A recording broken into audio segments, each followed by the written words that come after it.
चतुर बेटा। जमुनागढ़ का राजा बहुत ही चालाक और होशियार था।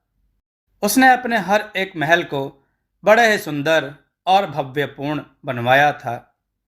उसने जमुनागढ़ में भी एक बहुत ही सुंदर महल बनवाया था, लेकिन वह बहुत परेशान था यह सोचकर कि नए महल में ऐसी कौन सी आफत आ गई जो उस महल में रहने से सब डर रहे हैं।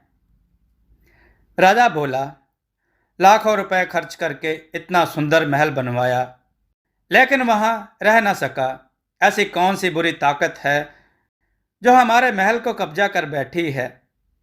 मंत्री जी, कुछ कीजिए। मंत्री बोला, महाराज, आपके उस महल में परेशानी की वजह भूत ही हैं। क्या कर सकते हैं मंत्री जी?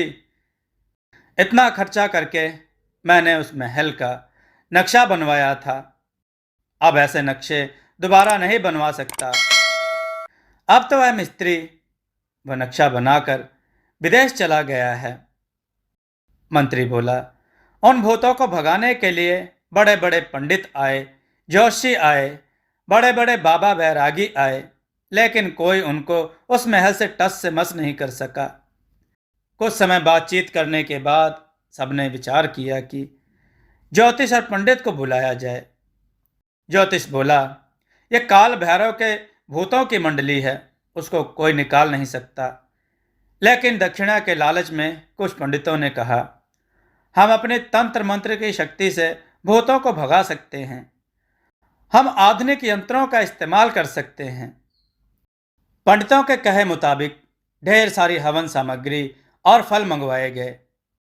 पंडित लोग महल में गए और वहां भूत की उपस्थिति को ढूंढने लगे। फिर पूजा की और महल के चारों ओर मंत्रयुक्त किले गाड़ दिए गए। पंडित बोला, अब यहाँ भूत तो क्या, स्वयं भूतनाथ भी आने की हिम्मत नहीं करेंगे। हाँ। मंत्री ने कहा, अच्छा, देखते हैं तुम कितने बड़े पंडित हो। जो कोई ना कर सका वह तुमने किया, ऐसा हो नहीं सकता। पंडित ने कहा, मंत्री, जाकर राजा से कहो कि अब वह इस महल में आकर सोएं। अब ऐसी कोई चिंता की बात नहीं है। मंत्री बोला, अभी मैं राजा को यहाँ लेकर आने का दुस्साहस नहीं करूँगा। पहले 2-4 दिन तुम दोनों यहाँ रहकर बताओ। जब सब कुछ ठीक होगा तभी हम राजा को यहाँ बुलाएंगे। परंतु पंडितों का पूजा पाठ बिल्कुल निकम्मा साबित हुआ। रात के वक्त जब भूतों को जोश आया तो उन्होंने पंडितों को उठाकर इधर उधर पटकना शुरू कर दिया। भूत बोला, "आहाहा, चलो, अब इन सब का नाटक खत्म। अब हमारी बारी है। चलो, इनको यमराज के पास भेजते हैं।"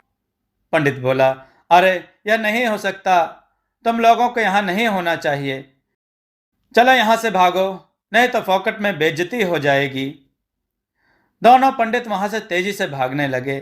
तभी एक भूत बोला, यह गया दलदल में, और उसके कहते ही पहला पंडित दलदल में जा गिरा।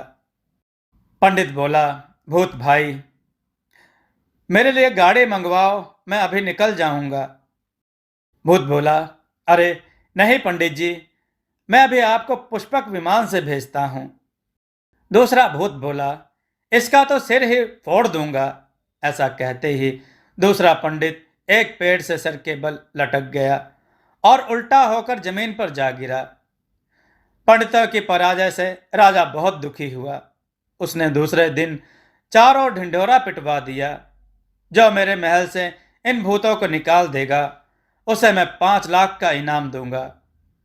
इन रुपयों के लालच में इस बार बड़े बड़े तांत्रिक, ज्योतिषी और पंडित आए, लेकिन उनके भी भूतों ने बुरी दुर्गत कर डाली और वह भी भाग खड़े हुए। परंतु राजा अभी भी अपनी जिद पर अड़ा हुआ था। उसने अपने मंत्री से कहा, मंत्री, तुम देश विदेश में ढिंढोरा पिटवा दो कि जो भी व्यक्ति इस महल से भूतों को निकाल देगा उसे राजा अपनी राजकुमारी का वर बनाकर आधा राजपाट उसके नाम कर देगा। ढोल पीटने वाला बोला, सुनो सुनो सुनो, राजा का हुक्म है, जो भी व्यक्ति महल से भूतों को निकाल देगा उसे राजा अपनी राजकुमारी का पति बनाकर आधा राजपाट सौंप देगा।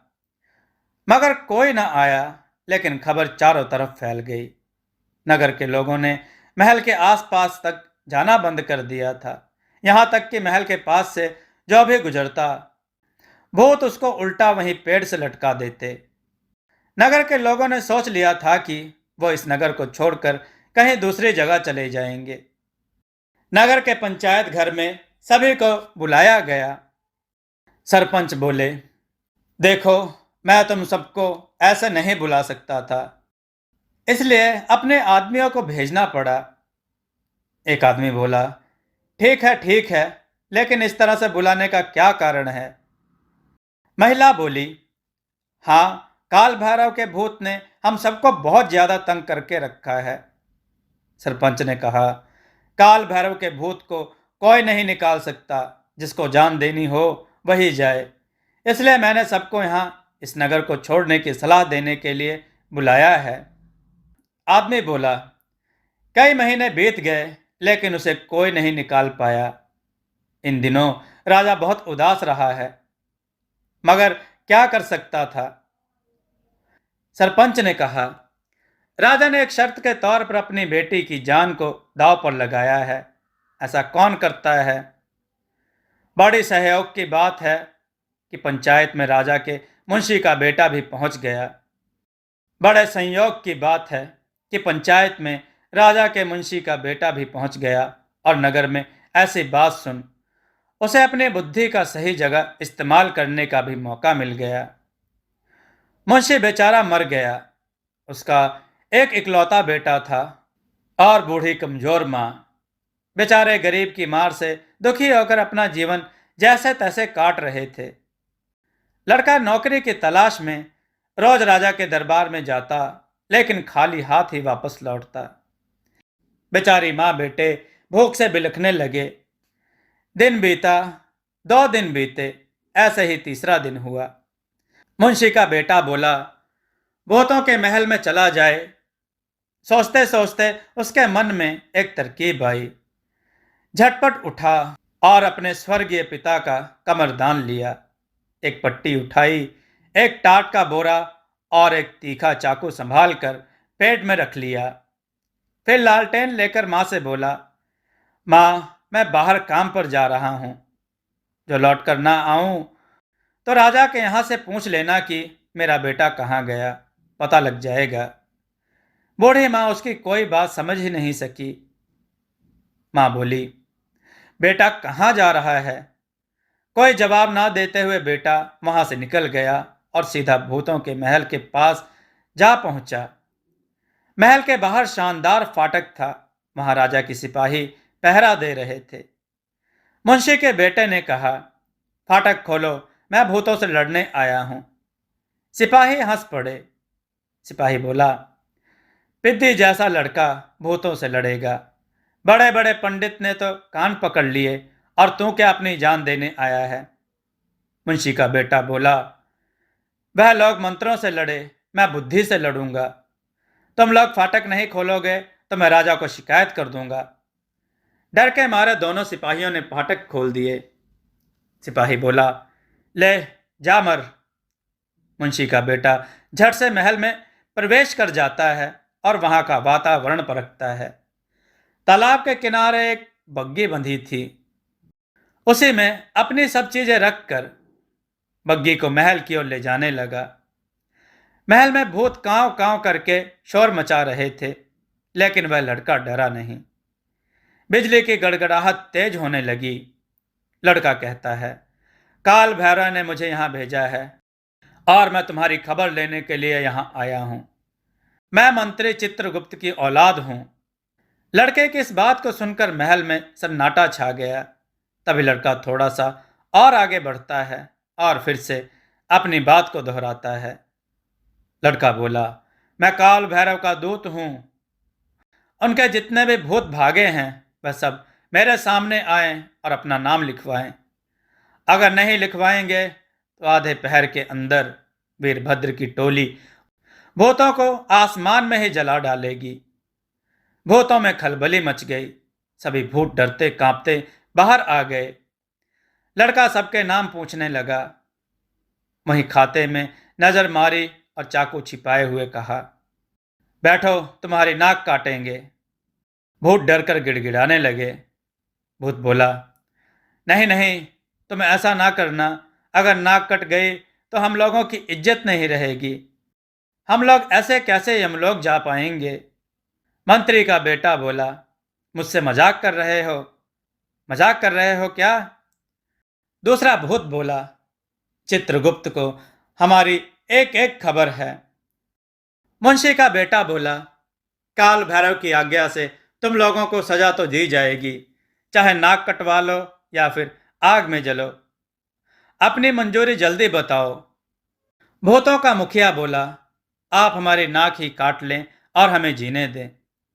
मुंशी का बेटा बोला, नाक कटवाओ और राजा के महल से 500 कोस दूर कहीं चले जाओ। अगर दोबारा वापस लौटकर आए तो इन्हीं नाकों के सहारे तुम्हें जलाया जाएगा। बहुत डर गए थे, इसलिए आकर लड़के के वही बही खाते में अपना अपना नाम लिखवाते, नाक कटवाते और वहां से भाग जाते।